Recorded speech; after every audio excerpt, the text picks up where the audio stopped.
ഇന്ന് കുട്ടികൾക്കിടയിലും മുതിർന്നവർക്കിടയിലും വളരെ സ്വാഭാവികമായി കണ്ടുവരുന്ന ഒന്നാണ് വിവിധ തരത്തിലുള്ള സ്വഭാവ ദൂഷ്യങ്ങൾ. ഇത്തരം സ്വഭാവ ദൂഷ്യങ്ങളെ എങ്ങനെ മാറ്റിയെടുക്കാമെന്നതിനെ സംബന്ധിച്ച് ഞാൻ എഴുതിയ ഒരു ലേഖനമാണ് ഇന്ന് നിങ്ങളുടെ മുമ്പിൽ അവതരിപ്പിക്കുന്നത്. ഇതിനായി ഉപയോഗിക്കുന്ന ഒരു ടൂളാണ് ഹിപ്നോട്ടിസം. ഹിപ്നോട്ടിസത്തിലൂടെ എങ്ങനെ സ്വഭാവദൂഷ്യങ്ങൾ മാറിക്കിട്ടുന്നു എന്നാണ് ഈ ലേഖനത്തിലൂടെ പരാമർശിക്കുന്നത്. സ്വഭാവദൂഷ്യങ്ങൾ ഹിപ്നോട്ടിസത്തിലൂടെ തിരുത്തിയെടുക്കാം. ജെയ്സൺ പഠനകാര്യങ്ങളിൽ ഒട്ടും പുറകിലായിരുന്നില്ല. 10ാം ക്ലാസ്സിൽ എത്തുന്നതുവരെ ക്ലാസ്സിൽ ഒന്നാമനായിരുന്നു. 10ലെത്തിയതിനു ശേഷം പഠനത്തിൽ അവൻ തീരെ ശ്രദ്ധിക്കാതെയായി. ജെയ്സന്റെ അമ്മ ഒരിക്കൽ ഭർത്താവിനോട് ഇങ്ങനെ പറഞ്ഞു, മോനിപ്പോൾ തീരെ പഠിക്കുന്നില്ല, അവന്റെ മനസ്സിൽ മറ്റെന്തോ ആണ്. ജെയ്സന്റെ പിതാവ് ഇതത്ര കാര്യമാക്കിയില്ല. നാളുകൾ മുമ്പോട്ട് പോയി. ഒരിക്കൽ ജെയ്സൺ കുളിക്കുവാൻ കുളിമുറിയിൽ കയറി. രാത്രി സമയം. ജെയ്സന്റെ അമ്മ അടുക്കളയിലെ തകൃതിപ്പണി. ഭർത്താവ് വൈകിയേ എത്തു. കുറെ സമയം ജെയ്സനെ കുറിച്ച് അമ്മ ചിന്തിച്ചില്ല. പെട്ടെന്ന് അവരുടെ ചങ്കിലൂടെ ഒരു ആളൽ. ജെയ്സൺ കുളിമുറിയിൽ കയറിയിട്ട് ഒത്തിരി സമയമായി. ഇതാ വെള്ളം വീഴുന്ന ശബ്ദം പോലും കേൾക്കുന്നില്ല. കുളിമുറിയിൽ വെച്ച് വല്ല അപകടവും? അവർ വേഗം കുളിമുറിയുടെ വാതിൽക്കെത്തി. അവർ വളരെ വേഗത്തിൽ കുളിമുറിയുടെ വാതിൽക്കൽ എത്തിച്ചേർന്നു. അവർ മോനെ പലതവണ ഉച്ചത്തിൽ വിളിച്ചു. മറുപടിയില്ല. അവർ പെട്ടെന്ന് കുളിമുറിയുടെ വാതിലിൽ തള്ളി.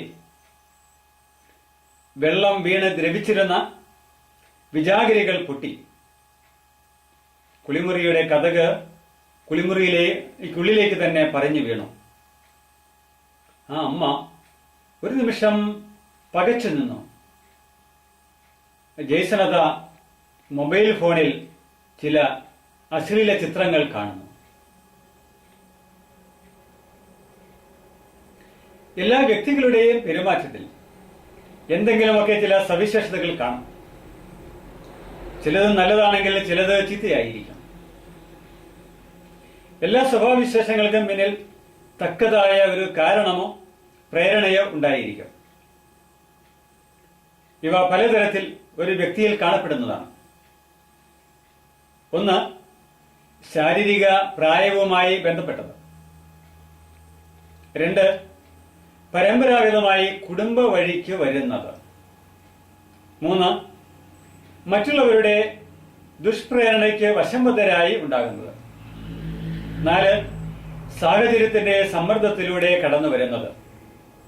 5, മനസ്സിന്റെ അടിത്തട്ടിൽ തളം കെട്ടിക്കിടക്കുന്ന ദുരനുഭവങ്ങളുടെ പ്രതികരണമായിട്ട്. ഹിപ്നോട്ടിസത്തിലൂടെ ഇതിന് പരിഹാരമുണ്ട്. ജെയ്സണ് മെമ്മറി കാർഡ് കിട്ടിയത് സുഹൃത്തുക്കളിൽ നിന്നാണ്. കൗമാരപ്രായം ഇത്തരം കാര്യങ്ങൾക്ക് അനുകൂലവുമാണ്.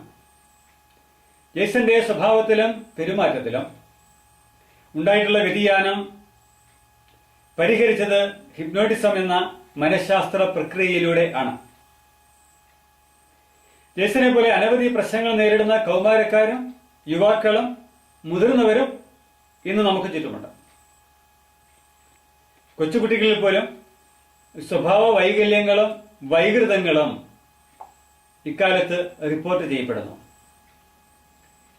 ഇത്തരം സാഹചര്യങ്ങളിൽ ഇത്തരക്കാരെ കൗൺസിലിംഗിന് വിധേയമാക്കി സ്വഭാവം മാറ്റിയെടുക്കുവാൻ നാം പരിശ്രമിക്കുന്നു. ഇതിന് ചില നല്ല ഫലങ്ങൾ ഉണ്ടാകാറുണ്ട്. എന്നാൽ ചിലപ്പോൾ അത് ആശാവഹമായിരിക്കുകയില്ല. കാരണം ബോധതലത്തിൽ നടത്തുന്ന ബൗദ്ധിക വ്യതിയാനമാണ് പലപ്പോഴും കൗൺസിലിംഗിൽ നടക്കുന്നത്.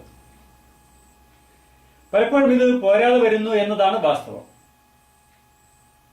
പ്രശ്നം യഥാർത്ഥത്തിൽ ആഴത്തിൽ ഉള്ളതാണ് എന്നത് നാം തിരിച്ചറിയണം.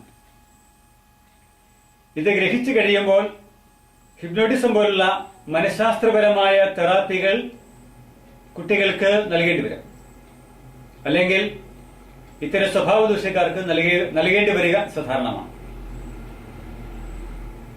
ഇതല്ലാതെ മറ്റൊരു മാർഗം സമഗ്രമായ സ്വഭാവ വ്യതിയാനത്തിന് അസാധ്യമായിരിക്കും.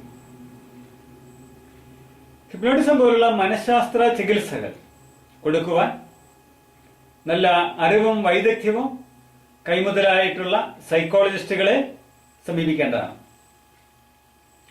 മനസ്സിന്റെ ആഴതലങ്ങളിൽ പ്രവേശിച്ച് മനസ്സിലെ വൈകല്യങ്ങളെയും വൈകൃതങ്ങളെയും മാറ്റിയെടുക്കുവാൻ നല്ല അനുഭവ സമ്പത്തും നിരീക്ഷണ പാഠവും ഉള്ള സൈക്കോളജിസ്റ്റുകൾക്ക് കഴിയുന്നതാണ്. ട്രീറ്റ്മെന്റുകൾ ഫലവത്താകുവാൻ ഇത് എപ്പോഴും അത്യാവശ്യമായി വരും. സ്വഭാവദൂഷ്യമുള്ള കുട്ടികളെയും മുതിർന്നവരെയും ഹിപ്നോട്ടിസം എന്നുള്ള ട്രീറ്റ്മെന്റ് വഴി മാറ്റിയെടുക്കാൻ കഴിയുമെന്നാണ് ഇന്ന് ഈ ലേഖനത്തിലൂടെ ഞാൻ നിങ്ങളുടെ മുമ്പിൽ അവതരിപ്പിച്ചിട്ടുള്ളത്. പ്രശ്നമോ അല്ല, ജീവിതം തന്നെ ഒരു പ്രശ്നമോ? എല്ലാം ഒന്ന് പെയ്തൊഴിഞ്ഞിരുന്നെങ്കിൽ എന്ന് നിങ്ങൾ ആഗ്രഹിച്ചിട്ടില്ലേ? അതെ, എല്ലാം പെയ്തൊഴിയുവാൻ മനസ്സ് തുറക്കും.